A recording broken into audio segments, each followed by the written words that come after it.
Although as Minister of National Defense, I had sighting reports of UFOs. I was too busy to be concerned about them at the time because I was trying to unify the Army, Navy, and Air Force into a single Canadian Defence Force. And that itself was a kind of battle to the finish. So this was not high on my agenda. But about 10 years ago, I started getting interested due to a young man from Ottawa sending me material on the subject. I told him I was too busy to read it, but he had confidence that someday I would. It took me a while to get around to reading it, but I took it for my summer reading in 2005 and was really impressed with what was contained in it. And what I thought to myself is there are huge issues here, huge issues. And the American people and the people of the world have a right to know what's going on because they're part of it. It's not just an isolated thing. I accept the invitation of Victor Vigiani, who's over here somewhere, and his cohort, Mike Bird, to speak to a symposium at the University of Toronto. And I said, UFOs are as real as the airplanes flying overhead. That gave me the dubious distinction of being the first person of cabinet rank in the G8 group of countries to say so unequivocally.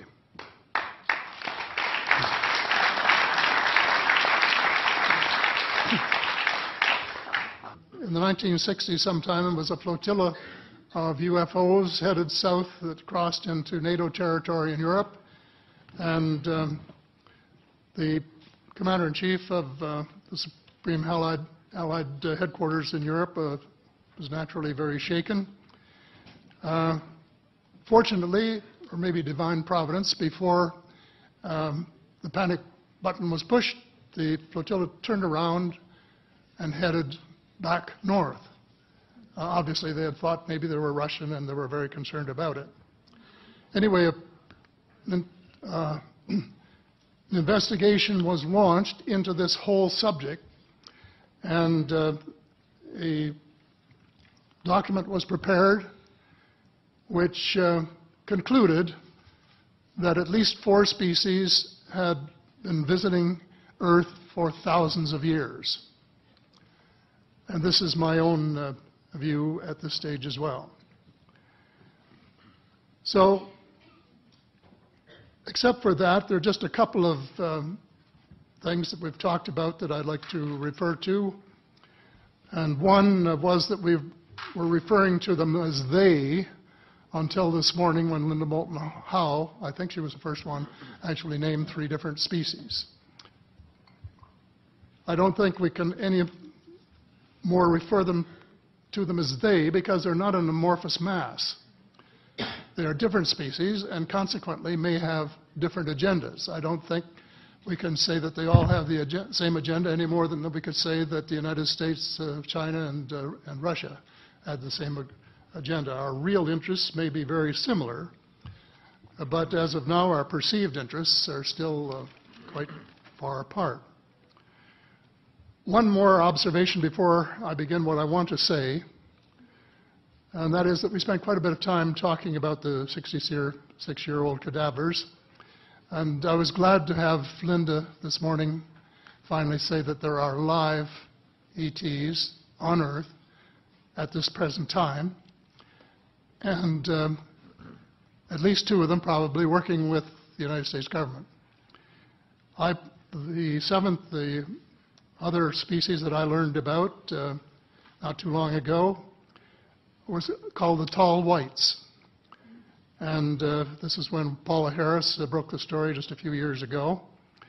And through her good offices, I had the chance to talk for about 3 hours with former Airman Charles Hall and listen to this absolutely fascinating story of how he was working with, first of all, he was scared out of his skin, but after that, when he got to know them, how he was working with, and finally they became to trust each other and have a good working relationship with the tall whites at the gunnery range at Indian Springs in Nevada, and these tall whites were living on United States Air Force property and working in cooperation with the United States Air Force and sharing technology with them. He wrote a book, incidentally, called Millennial Hospitality. There are 4 different versions, but Paula says that Millennial Hospitality number 2 is the best. I think that's the one I read, and it's a very interesting read if you want to sort of get inside the problem of what it's like to bump into these people floating across the terrain in the desert. Well, enough on that for now. My interest is in full disclosure. And my only caveat is I think probably I would say 95 to 98% full disclosure. I know of 1 or 2 things that I'm not sure should be in the public domain, at least yet. They will be someday, I'm sure, but not maybe immediately.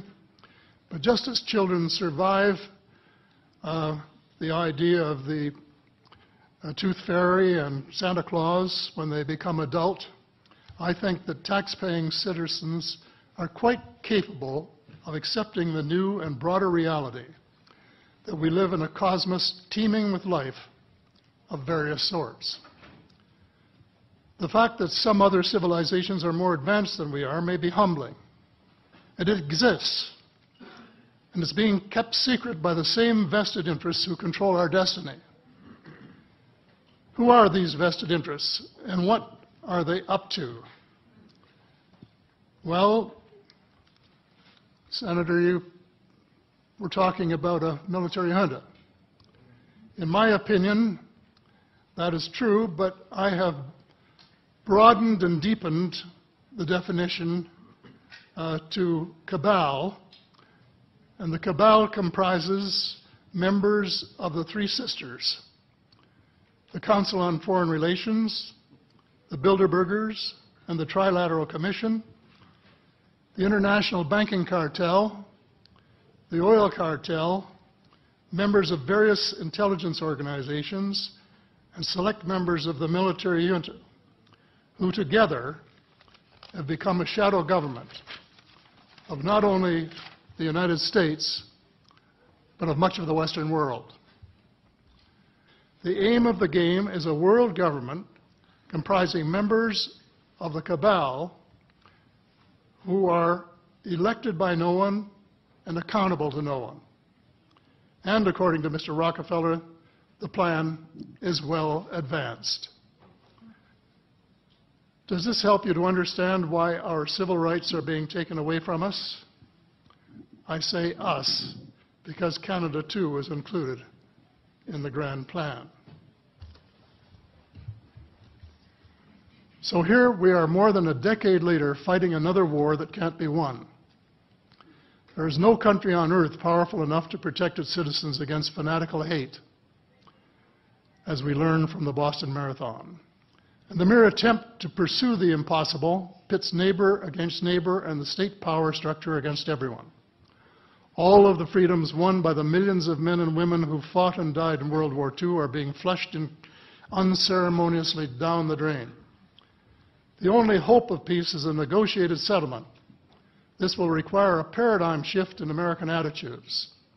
It involves a de facto renunciation of the plan for a new American energy and the adoption of a pledge of cooperation with all humankind to build the kind of world which we are collectively capable of. Young people everywhere need to be challenged by a noble cause. They need to be involved in arresting global warming, creating a banking system that is just and sustainable, and lead the way in the transformation to the new reality that we have to live in harmony with our celestial neighbors, as well as seeking peace on earth. In a word, we have to become spiritual beings and practice the one tenet that the world's major religions have in common, and that is the Golden Rule.